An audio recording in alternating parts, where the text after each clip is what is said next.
At risk of dying from starvation in the West African state of Niger, British and aid workers have warned. They say a lack of rain has led to failed crops, leaving millions of people in desperate conditions, many forced to survive on wild berries or leaves. Aid agencies are calling the situation an unfolding disaster. The countries most severely affected are Mali, Niger and Chad. Viewers may find some of the images in Jonathan Miller's report highly distressing. The Sahel, on the Sahara's sand-blasted southern fringes, no stranger to weather shocks and hungry months.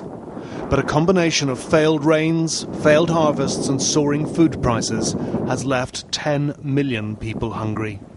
In Niger, it's bleak and looking bleaker. There, half the population has no food left to eat. I'm extremely pessimistic about the future. There have been no rains, the animals are dying every day, and everyone is hungry. At this rate, I don't think even one of my cows will be able to survive.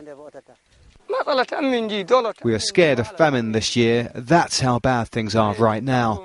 We are facing famine. Famine, the F word, employed with caution in aid circles, but a looming sense now that there's trouble ahead. An experienced British aid worker who filmed these carcasses was shocked by the number of dead animals she saw.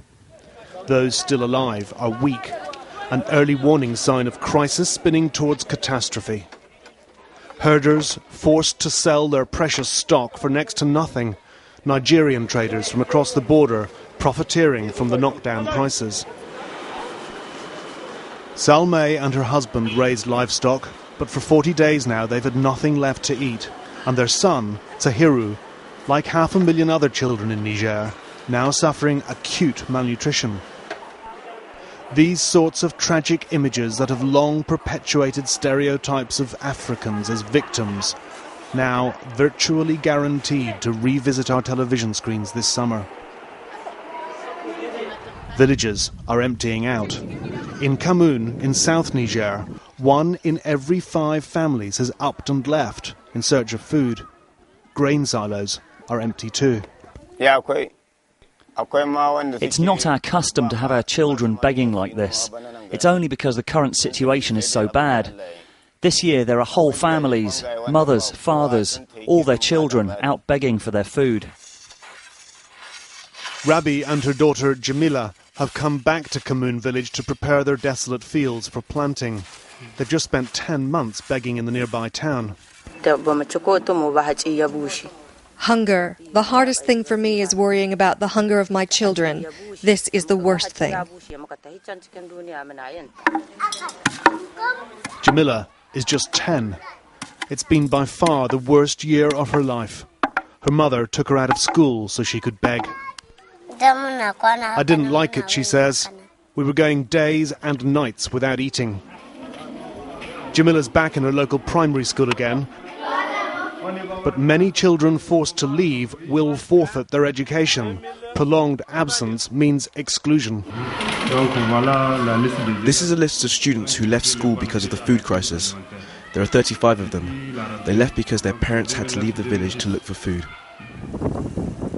The red flag has now been raised in the Sahel. Aid groups and UN agencies united in alarm about the fate of a fragile region, already teetering on the brink and now staring down the barrel of a full-blown humanitarian emergency.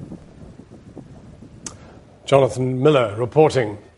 Now, watching Premier League football just got cheaper after BT announced an aggressive challenge to Sky in the pay-for-TV market.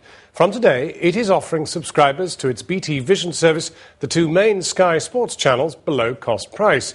That's in sharp contrast to B-Sky B, which has just increased its prices for its sports customers from September by £3 a month.